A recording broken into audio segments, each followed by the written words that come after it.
हम्मान के दिए हुए उस लॉकेट से नजरें हटने का नाम ही नहीं ले रही थी। अचानक अम्मी की आवाज आई तो मैंने लॉकेट को अपने पास छुपा लिया। मैंने कबर्ड में कपड़ों के नीचे उस लॉकेट को रख दिया और उसके बाद अम्मी की बात सुनने गई। लेकिन अम्मी की बात तो क्या सुनना था, अम्मी ने तो सरप्राइज दे दिया था। मेरी खाला की लड़की शिफा मेरी अम्मी के बाजू में ही खड़ी थी। अम्मी कहने लगी, देख जरा कौन आया है चांदनी, तेरी खाला की लड़की तेरी फ्रेंड शिफा आई है। उसे देखकर मैं खुश होती या फिर ताज्जुब करती, क्योंकि मेरी खाला की लड़की अचानक से हमारे घर क्यों आई है और ये किस मकसद से यहाँ पर आई है। समझ में कुछ भी नहीं आ रहा था, लेकिन फिर भी खुशी जाहिर करना तो जरूरी था क्योंकि मेरी खाला की लड़की थी। मैंने उससे मुस्कुराकर गले लगा लिया। मैंने कहा, और शिफा कैसी है तू? तो वालिदा बोली, ये खैरियत रेत बाद में पूछना, सबसे पहले खाना लगाओ, हम तीनों मिलकर खाना खाते हैं, उसके बाद सारी बातचीत करना। तुम दोनों रात भर पड़ी है तुम्हारी बातचीत करने के लिए। और वैसे भी बेटा चांदनी, तुम कौन सुबह जल्दी उठती हो जो तुम्हें अभी ही बात करना है सारी? खाना खा लो, उसके बाद आराम से बात करना। वैसे भी तो तुम्हें सुबह जल्दी तो उठना नहीं है। अम्मी थी जो बार बार सबके सामने मेरे सुबह देर से उठने की बेइज्जती किया जाती थी और वो शिफा के सामने भी नहीं मान रही थी। शिफा उनकी बात सुनकर इतनी जोर से हंसी मानो जैसे बहुत अच्छा जोक मारा हो उन्होंने। मुझे गुस्सा आया। मैंने शिफा को कहा, शिफा ज्यादा दांत मत दिखा, तू भी कोई जल्दी नहीं उठती है, तू भी 12 बजे ही सोकर उठती है, खाला ने सब बता रखा है मुझे। शिफा ने भी सड़ा सा मुंह बना लिया और उसके बाद अम्मी हंसने लगी हम दोनों की बचपनों की ऐसी हरकतें देखकर। अम्मी कहने लगी, तुम कभी बड़ी नहीं हो पाओगी, दोनों वैसे ही लड़ रही हो जैसे बचपन में लड़ती थी। चलो अब खाना वाना खा ले या तुम्हें लड़ना ही है? हम दोनों भी मुस्कुराए। उसके बाद मैं खाना लेने किचन में गई। किचन से खाना लाकर हम तीनों ने दस्तरखान पर एक साथ मिलकर खाना खाया। खाना खाने के बाद वालिदा तो चले गई सोने और मैं और शिफा अब बातचीत करने लगी। और आपको तो पता ही है कि जब दो औरतें या दो लड़कियां बात करने बैठ जाए तो फिर टाइम का पता नहीं चलता। हम बात करते करते रात के 3 बजे तक बात करते रहे। शिफा मुझसे पूछने लगी, और बता यार चांदनी, कोई बॉयफ्रेंड वॉयफ्रेंड बनाया नहीं तेरा? मैंने कहा, फिजूल बातें मत कर। शिफा बोली, अरे फिजूल बातें क्या है, मोहब्बत कोई गुनाह थोड़ी ना है, मेरे तो 2 बॉयफ्रेंड रह चुके हैं। मैंने बड़ी ताज्जुब भरी नजरों से शिफा को देखा। मैंने कहा, 2 बॉयफ्रेंड? तू पागल वागल हो गई है? खाला को पता भी है तू क्या क्या कर रही है बाहर? शिफा बोली, नहीं अम्मी को कुछ भी नहीं पता है और तू भी अपने मुंह पर ताले लगा के रखना, वरना तेरा हाजमा बड़ा कमजोर है। उनके सामने जाकर सारी बातें ओंक मत देना तू, वरना मेरी शामत आ जाएगी। मैंने कहा, ठीक है मैं नहीं बताऊंगी, और मुझे बता के मिलने भी क्या वाला है? फिर शिफा मुझ पर जोर डालने लगी और कहने लगी, सच बता, तेरा कोई भी बॉयफ्रेंड नहीं है?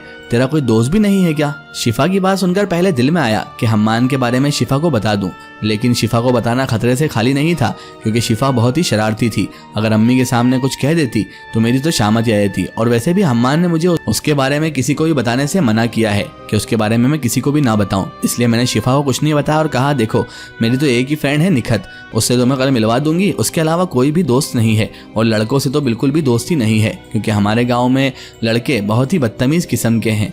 शिफा कहने लगी, अरे बदतमीज किस्म के तो क्या हुआ, हमें तो दोस्ती करना है, कौन सा उनसे शादी करना है जो उसमें तमीज और तहजीब देखें।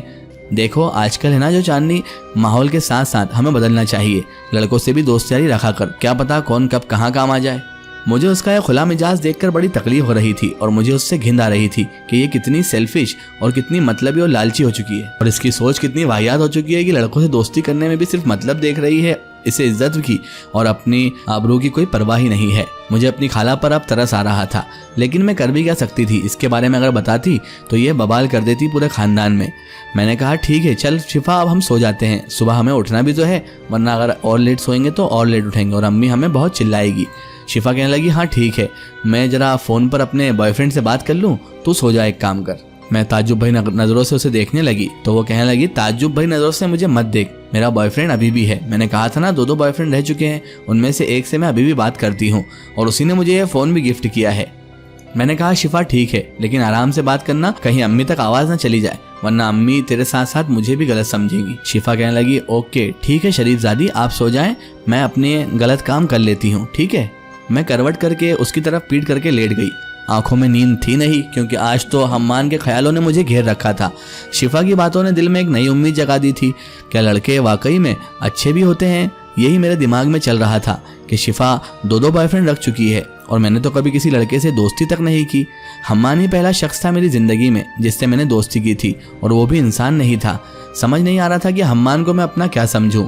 हम्मान के लिए दिल में मेरे जज्बात बहुत उभरते जा रहे थे। कहीं ना कहीं हम्मान के लिए दिल में जगह तो बन ही चुकी थी, लेकिन शिफा की बातों के बाद हम्मान अब दिल में और ज्यादा पेवस्त होता जा रहा था। समझ नहीं आ रहा था कि हम्मान को मैं इतनी तवज्जो क्यों दे रही हूँ। दोस्ती तो है, लेकिन मैं ये नहीं जानती थी कि मेरे दिल में उसके लिए जगह बन चुकी है और मेरे दिल में अब दोस्ती नहीं बल्कि मोहब्बत के परवाने चढ़ रहे थे। मोहब्बत का पौधा लग चुका था और अब उसमें पानी भी बड़े अच्छे से दिया जा रहा था। उसी के ख्यालों में गुम होकर उसी के पौधे को सींचा जा रहा था। समझ नहीं आ रहा था कि हम्मान ही हम्मान नज़रों में क्यों घूम रहा है। शिफा की बातों ने तो पता नहीं क्यों हम्मान की तरफ और ज़्यादा मुतवज्जा कर दिया था। मैं हम्मान को समझने लगी थी कि हम्मान भी मुझसे शायद मोहब्बत करता है। अगर मुझसे मोहब्बत करता है तो उसने बताया क्यों नहीं, और अगर मैं भी उससे मोहब्बत करती हूँ तो फिर हम दोनों ने दोस्ती ही क्यों की। फिर मुझे ध्यान आया कि हर प्यार की शुरुआत दोस्ती से ही होती है, तो हो सकता है हम्मान भी मुझसे मोहब्बत करता हो, लेकिन दोस्ती करके वो पहले मुझे समझाना चाहता हो कि वो कैसा है और मुझे भी समझना चाहता हो। इस तरह के बेवकूफ़ों वाले ख्यालात करते करते मेरी नींद लग गई और सुबह जब नींद खुली तो देखा शिफा तो गधे घोड़े बेचकर सो रही है और वक्त हो रहा था 12 बज रहे थे। अम्मी जा चुकी थी और खाना बेचारी अम्मी ही बनाकर जा चुकी थी। मैं उठी, नाश्ता किया और उसके बाद शिफा को उठाने आई तो शिफा मुझ पर भड़क पड़ी और कहने लगी, अरे यार तू जा चांदनी, तू जाकर तेरा काम कर, मैं सुबह ही सोई हूँ यार, 7 बजे सोई हूँ, मुझे सोने दे। मैंने कहा शिफा 12 बज रहे हैं, तू उठेगी या नहीं। शिफा बोली, अरे 12 ही तो बज रहे हैं यार, अब 7 बजे सोई हूँ तो थोड़ा लेट तो उठने दे मुझे, और वैसे भी मैं अपने घर पे नहीं हूँ जो उठ के काम करूंगी, तू ही कर काम जाके। मुझे बड़ा गुस्सा आया शिफा पर। मन तो हुआ एक लात मार के दूं उसे और बिस्तर से नीचे गिरा दूं, लेकिन ऐसा कर नहीं सकती थी क्योंकि अम्मी मुझ पर ही बरस पड़ती। वो हमारे यहाँ मेहमान थी और वैसे भी उसकी और मेरी मजाक मस्ती तो चलती ही थी। हो सकता है उसने मुझे ऐसे ही कह दिया हो। मैं किचन में गई और काम काज करने लगी। बर्तन वगैरह पड़े थे, उन्हें धोया और उसके बाद हॉल में आकर बैठ गई।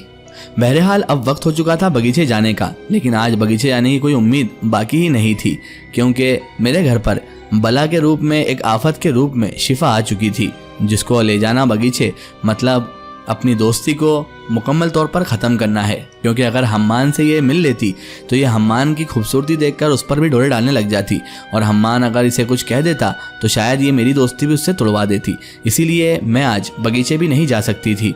बगीचे का टाइम तो हो चुका था, दिल में बेचैनी भी थी, हम्मान की फिक्र भी थी और हम्मान का ये भी लग रहा था कि कहीं बेचारा मेरा इंतजार ना करते रहे। लेकिन मैं मजबूर थी, आज मैं बगीचे हरगिज नहीं जा सकती थी और शिफा को लेकर तो बिल्कुल भी नहीं। मैं अभी बैठे बैठे यही सोच रही थी कि अचानक निखत की आवाज़ मेरे कानों की समाज से टकराई। निखत सलाम करते हुए अंदर दाखिल हुई और कहने लगी, और मेरी बेवफा दोस्त कैसी हो तुम? अकेले अकेले घूमने जाती हो लेकिन मुझे लेकर नहीं जाती हो। मैंने कहा, बेवफा तो तुम हो निखत, तुमसे मुझे ये उम्मीद नहीं थी। तुमने बताया भी नहीं कि तुम बाहर जा रही हो दरगाह शरीफ पर। मैं तुम्हारे पीछे थोड़ी ना लगती, ना ही तुम्हारे साथ जाती, कम से कम मुझे बता तो देती।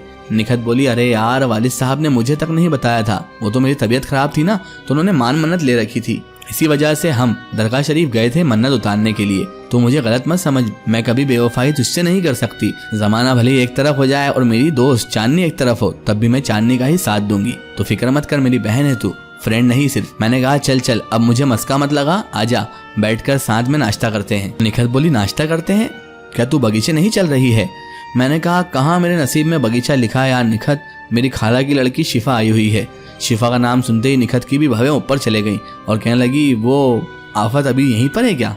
निखत शिफा को पहले से जानती थी क्योंकि मैंने शिफा को निखत से मिलवा रखा था, और निखत को भी शिफा 1% पसंद नहीं आती थी क्योंकि शिफा की बातें बहुत वाहियात और बहुत बेशर्मी वाली रहती हैं, जो कोई भी लड़की पसंद नहीं करती है अगर वो अच्छे घर से ताल्लुक़ रखती है तो। लेकिन शिफा बदकिस्मती से मेरी खाला की ही लड़की थी, इसलिए हमें उसे झेलना पड़ता था। निखत ने तो कई बार शिफा को खरी खोटी भी सुनाई थी कि मुझसे ऐसी फिजूल बातें ना किया कर, लेकिन शिफा थी जिसको इन बातों को करने में ज़रा सी भी शर्म नहीं आती थी। और आप सब भी इतना तो समझ ही गए होंगे कि शिफा किस कैटेगरी की लड़की थी। बहरहाल शिफा का नाम सुनते ही निखत थोड़ा सा उखड़े उखड़े मिजाज से कहने लगी, तो फिर मेरा भी क्या काम यहाँ पर चांदनी, तू आराम से तेरी खाला की लड़की के साथ एंजॉय कर, मैं भी अपने घर जाती हूँ। मैंने कहा, नहीं, उसके साथ एंजॉय करने से अच्छा है मैं कुएं में कूद जाऊँ। देख निखत, तुझे पता है कि वो किस किस्म की वाहियात तरह की बातें करती है, इसलिए बेहतर यही है तू यहीं पर रुक जा ताकि हम दोनों कम से कम बात तो कर सकें यार, वरना वो तो मेरा सर खा जाएगी। पता है कल रात को क्या कह रही थी कि तेरे कितने बॉयफ्रेंड हैं? निखत हंसने लगी, कहने लगी, फिर तूने क्या कहा चांदनी? मैंने कहा, अरे मैंने कह दिया उसको कि मैं ऐसे फिजूल कामों में नहीं पड़ती। तो वो बेशरम कहने लगी कि उसके तो 2 बॉयफ्रेंड हैं। निखत सुनकर जोर से हंसने लगी और मुझसे बोली, तो चांदनी, इससे ज्यादा हम उससे उम्मीद भी क्या रख सकते हैं? वो कोई एक जगह रहने वाली थोड़ी ना है। वो उस भौरे के मानंद है जो जगह जगह फूलों पर बैठती रहती है। किसी दिन कोई माली उसे बैट से मारेगा ना, तब जाकर समझ में आएगी।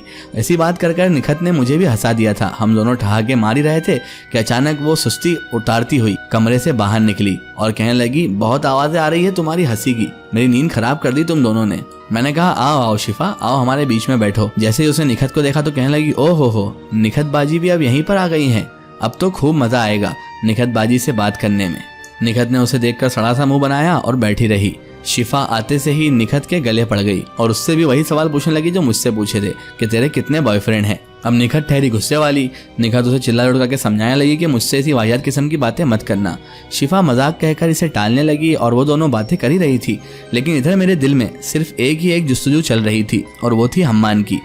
हम्मान की फिक्र बार बार सताए जा रही थी। कहीं मेरा इंतजार तो नहीं कर रहा होगा वो, कहीं मेरे इंतजार में बेचारा वहीं पर ना बैठा रहे। मेरा इंतजार करते करते थक गया और कल नहीं आया तो क्या होगा। तरह तरह की फिक्र मुझे सताए जा रही थी और समझ नहीं आ रहा था कि हम्मान को कैसे मैसेज भेजूं कि आज मैं नहीं आ सकता। फिर मैंने सोचा कि चलो हम्मान को इंतज़ार करने दो, मैं कर भी क्या सकती थी। अगर इसे लेकर जाती या इससे बोलकर जाती तो अच्छा नहीं लगता, इसीलिए मैं बगीचे नहीं गई। लेकिन हम्मान की ही फिक्र मुझे बार बार सताए जा रही थी। कहीं खोई खोई सी मैं रह जा रही थी, जिसकी वजह से शिफा और निखत भी दोनों मुझे ताज्जुब भरी नज़रों से देख रही थी। लेकिन मैं कर भी क्या सकती थी। मुझे हम्मान की याद भी आ रही थी और उसकी फिक्र भी हो रही थी। निखत कहने लगी, अच्छा अगर तू ऐसी ही खोई रहेगी ना तो हम जा रहे हैं। जब तुझे खुद में ही खोना है तो हम दोनों की ज़रूरत क्या है। चल शिफा, हम पीछे वाले कमरे में बैठकर बात करते हैं। इस पागल को यहीं पर इसके ख्यालों में खोए रहने दे। मैंने कहा, नहीं नहीं, तुम मेरी बहनें हो, मैं तुम्हारे साथ ही चलूंगी। उसके बाद हमने बहुत देर तक इधर उधर की बातें की, साथ में खाना खाया और फिर निखत के यहाँ चले गए। निखत के यहाँ जाकर हमने मूवी वगैरह देखी। इतने में शाम हो गई। शाम को इजाज़त लेकर निखत के घर से मैं और शिफा अपने घर आ गए। घर पर अम्मी मौजूद थी। अम्मी ने कहा, कहाँ गए थे तुम दोनों? तो मैंने कहा, शिफा को लेकर मैं निखत के यहाँ गई थी, वहाँ पर हमने मूवी वगैरह देखी अम्मी जान, और वहीं पर हमने दिन भर एंजॉय किया। अम्मी बहुत खुश हुई क्योंकि वो मेरी खाला की बेटी से भी बहुत खुश थी। उन्हें कहाँ पता थी शिफा की असलियत। बहरहाल उन्होंने कहा, खाना खा लो। हमने साथ में खाना खाया और फिर कल की ही तरह शिफा लग गई अपने फ़ोन पर अपने बॉयफ्रेंड के साथ, और इधर मेरे ख्यालों में सिर्फ और सिर्फ वो हम्मान ही मौजूद था।